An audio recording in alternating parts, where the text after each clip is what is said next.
Je vais vous choquer, mais moi, j'aurais voulu que le Real Madrid se fasse éliminer par Leganés. Oui, je sais, je commence très fort et j'y vais très fort.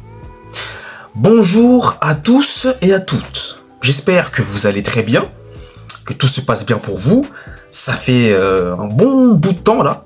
Donc j'espère que vous avez la pêche, que vous êtes en bonne santé, que tout se passe bien dans vos projets, que tout va bien pour vous. Moi, écoutez, ça va très très bien. Donc aujourd'hui, vidéo débrief de la victoire à l'arraché, in extremis, du Real Madrid, quart de finale de la Coupe du Roi sur la pelouse de Leganés, score final 3-2. Et encore une fois, le Real Madrid qui, en défense, n'est pas du tout rassurant. Comme d'habitude. De toute façon, ça devient une habitude. Je pense que vous l'aurez compris. Voilà. Mais vous savez quoi? Là, j'ai un sourire. En fait, c'est un sourire, mais au fond de moi-même, je me dis, mais on est encore une fois passé à deux doigts d'un scénario assez incroyable. Mais pour le coup, je vais vous dire la vérité. Je vais être honnête avec vous.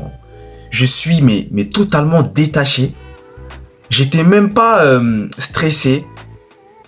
Limite, je me disais que à un moment donné, le Real allait quand même marquer. Mais j'étais pas aussi tendu que dans les autres matchs. Bizarrement, dans ce match-là, je sais pas. C'est comme si... Bon, vous savez quoi? Avant toute chose, avant de poursuivre mon propos, n'hésitez pas à vous abonner, à liker, à partager, à commenter. Et vous connaissez, voilà. Merci à vous du soutien. Ça fait toujours hyper et autant plaisir. Merci à vous. Voilà. Donc, comme je disais, dans ce match-là, tu te mets rapidement à l'abri. Tu mènes 2-0. Voilà, Rodrigo, qui, encore une fois, le danger venait principalement de son côté, surtout en première mi-temps. Ça venait principalement de son côté, donc les actions dangereuses venaient principalement de lui. Les deux buts sont venus de son côté. Donc voilà, passeur décisif sur le but de Modric. Ensuite, c'est lui encore une fois qui est dans l'action du deuxième but de Hendrik. Voilà, donc pour le coup, tu mènes 2-0 rapidement contre Leganés. Donc je me dis, à 2-0, vous savez quoi? Je me disais que même à 2-0, j'ai l'impression que, je sais pas, normalement tu dois tuer le match, tu dois les abattre, les tabasser, mais j'ai eu ce sentiment qu'il allait se passer un truc. Et malheureusement, j'ai bien eu raison, je pense, pour le coup, parce que le défenseur là, Giacomo, désolé si j'écorche son nom, je sais pas comment on prononce. Bon, premier match en tant que défenseur, c'est pas terrible, C'est pas terrible, Je vous cache pas, moi je suis pas du tout rassuré, C'est pas terrible. Vraiment, c'est pas rassurant. En plus, en tant que défenseur, tu dois d'avoir une sérénité, tu dois d'être concentré, tu te dois de ne pas faire d'erreurs qui puissent pénaliser ton équipe. Et franchement, Giacomo, encore désolé si j'écorche son nom, c'est pas fameux. C'était pas fameux. Après, Mendy, je commence à avoir de plus en plus de mal avec Mendy. Enfin, voilà. Très, très clairement, je commence à avoir du mal. Et puis, le milieu de terrain aussi, parfois, bon... En fait, j'ai envie de dire qu'à titre individuel, Tchouaméni, là, qui était au poste de milieu de terrain, moi, j'ai bien aimé. J'ai bien aimé parce que oui, je tombe sur lui quand il le faut. Et là, il faut le dire aussi, il a fait son match, Tchouaméni. Moi, je vous le dis, il a fait son match. J'ai beaucoup aimé dans ses efforts défensifs, dans ses récupérations de balles, dans ses passes. Il a été juste, il a fait son match. Voilà, il a fait son match Tchouaméni, donc il y a rien à dire. J'ai bien aimé aussi Modric. Après, c'est vrai que, comme Riles le dit souvent, et sur le coup, je le rejoins, c'est vrai que dans des matchs à très haute intensité, je sais pas si Modric va suivre. Vous voyez, je sais pas. Parce que des fois, c'est vrai qu'il y a des passes ratées. Parfois, il est en retard. Il fait des tacles en retard. Donc, je sais pas si dans des matchs à haute intensité, ça va être... il va pouvoir suivre. Ça va être un peu compliqué, je pense, pour lui.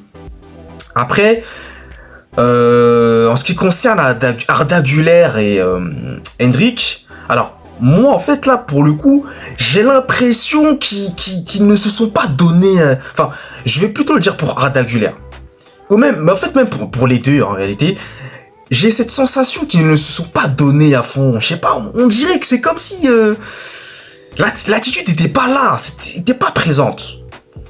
Ce soir Arda Güler avec... parfois, j'ai l'impression qu'il y avait un manque de motivation, je sais pas. Hendrick, moi, ce qui me perturbe avec lui, c'est qu'il perd un peu trop de ballons, facilement. Voilà, j'ai du mal un peu avec ça. Même s'il marque, il a la volonté, il a la niaque. Ça, vous le savez, j'aime beaucoup ça chez lui. Mais c'est vrai que parfois, ces pertes de balles, moi, ça m'agace un peu, quoi. Vous voyez, des pertes de balles, c'est facile. Ça m'agace. Après... En deuxième mi-temps, déjà les Ghanéens avaient marqué en première mi-temps. En deuxième mi-temps, ils reviennent de partout. Défensivement, encore une fois, t'es pas bon. Et là, tu te dis, t'es à deux doigts d'aller jouer les prolongations, voire même les tirs au but.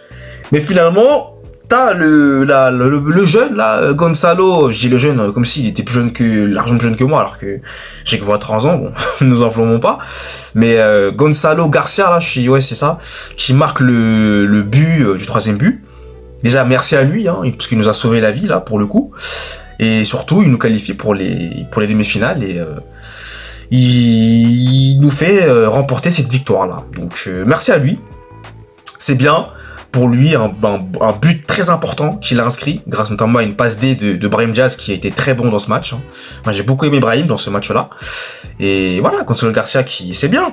Mais vous avez des joueurs comme Giacomo, comme Arda Güler, qui là, parce que faut quand même le dire aussi, hein, je sais pas si vous avez pu voir, mais il y avait des absents. Hein. Mbappé n'était pas là, Bellingham n'était pas là. Alaba n'était pas là, Rudiger n'était pas là, Camavinga n'était pas là. La liste est quand même longue, donc il y avait quand même des joueurs titulaires qui n'étaient pas présents, mis à part Vinicius, voilà, Rodrigo et bon tout le reste en fait, hein, voilà, hein, qui étaient présents, Valverde, tout ça.